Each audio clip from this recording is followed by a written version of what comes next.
ఆగాడికి 2019లో చంద్రబాబు నాయుడికి 23 సీట్లు వస్తే కొద్దో గొప్ప వచ్చినాడు ఉన్నాడు, వాళ్ళు మాట్లాడిన తరపున మాట్లాడినారు.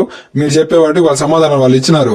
మీరు అది కూడా లేకుండా ఫస్ట్ రోజే మేము అసెంబ్లీకి రామని చెప్పేసి వెళ్ళిపోతే ఇప్పుడు మిమ్మల్ని గెలిపించిన 11 నియోజకవర్గాల్లో ప్రజలు ఎరుపప్పల, ప్రతి నియోజకవర్గంలో నువ్వు అన్నట్టు 40% నీకేసిన ఓట్లు వేసినారు. ఆ జనాలంతా ఎరుపప్పల.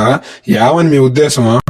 నీదేమన్నా ఉంటే నీకు నువ్వు అన్నట్టు 40% ఓట్లు ప్రతి నియోజకవర్గంలో వేసినారు కాబట్టి నువ్వు అసెంబ్లీకి రావాలా, అసెంబ్లీలో కూర్చోవాలా. వాళ్ళు చెప్పే వాటికి నువ్వు తప్పు చేసినావు అని వాళ్ళు అన్నారంటే ఏడ తప్పు చేసినావు అని చెప్పేసి అని నువ్వు వాళ్ళని ప్రశ్నించాలా. అప్పుడు నువ్వు బయట వచ్చి చెప్పే కథలంతా మేము నమ్ముతాం. గానీ ఆడ అసెంబ్లీలో వాళ్ళు అడిగితే సమాధానం చెప్పకుండా బయట వచ్చేసి మా దగ్గర వచ్చి నేను అది చేసినాను, ఇది చేసినాను, అది బీకినాను, ఇది బీకినాను అంటే మేము ఎట్ట నమ్ముతాం? అంటే వాళ్ళ లెక్కలు చూపించి మాట్లాడతారు, వాళ్ళకి మనం సమాధానం చెప్పలేము. బయట జనాలు గొర్రెలు, మనం ఏది చెప్తే అది వింటారు. అందుకని మా దగ్గర వచ్చి చెప్తావు కథలు ఆడ మాట్లాడకుండా అసెంబ్లీకి పో.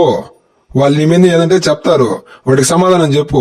అప్పుడు మేము నమ్ముతాం. లేదబ్బా మా జగన్ సార్ చెప్పింది కరెక్ట్, ఇప్పుడు వాళ్ళందరూ దొరికిపోయినారు మా సార్ ముందరని మాకు ప్రూవ్ చేయి. నువ్వు వాళ్ళు అడిగేది మానేసా బయట వచ్చా నేను ఓదార్పు యాత్ర చేస్తా, కన్నీటి యాత్రలు చేస్తా, ఇవంతా చేసి తినేదానికి ఊడు ఎరుపప్పలు కాదు. అంతా చూసి అయిపోయింది. ఇప్పుడంతా కొత్త కథలు ఆడితే జరగవిడ.